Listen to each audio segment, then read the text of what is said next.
Okay, let me cut to the chase here.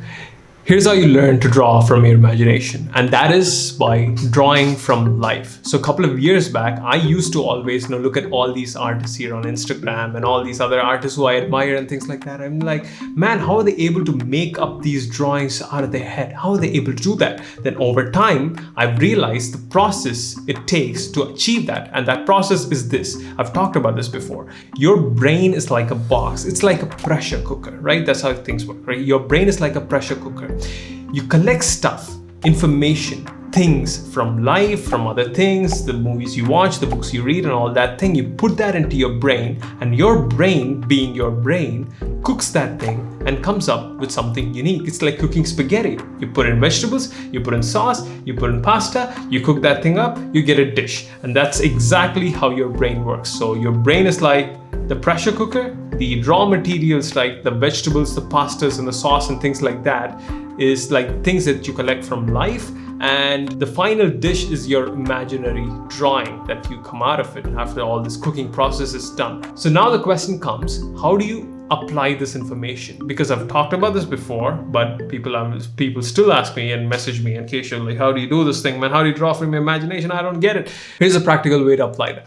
Draw a page or two here and there from real life. There's something so amazing about drawing from life, which I really don't get, but the more I do it, the better I get at my craft and the better I'm able to sort of create stuff from my imagination, right? This also works also for your creating cartoony drawings, character design, not just drawings that look sort of realistic. So this is what happens when you draw from real life. So when you're drawing from life, you observe these little things here and there, and you're looking at those things and you're drawing that. You're looking at that and drawing that, and that act will sort of register certain pieces of information into your head. And your brain cooks up all that information and helps you collect these new original ideas, or come up with these new original ideas. And at the end of the process, it looks like, man, this person has drawn something that's so original, it's beyond imagination.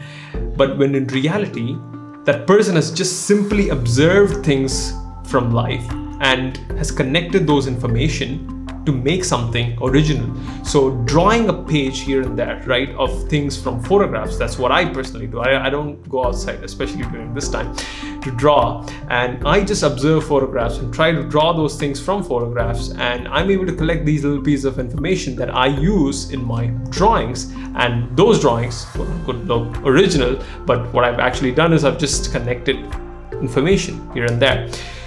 So just like anything, this comes with practice. I was really bad at drawing from imagination a decade ago. Right now I'm slightly better at it, and I'll be way better at it in a decade after. So that's how things work.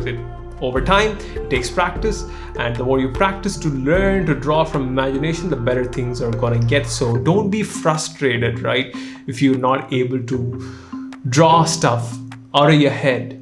It's not because you're not able to do that or you don't have the capability to do that. It's just because you don't have enough stuff inside your head. You're not seen enough life. You don't have enough things to say. You're not interested probably in enough things to be able to create stuff out of your own or on your own. So just make stuff, just observe things, collect visual elements, look at stuff, observe them, like really like look at stuff and like observe, right? That's how you do it. And you'll be able to sort of learn the skill of drawing from imagination, which is not that hard at all. So that's what I wanted to say in this episode. Bye-bye.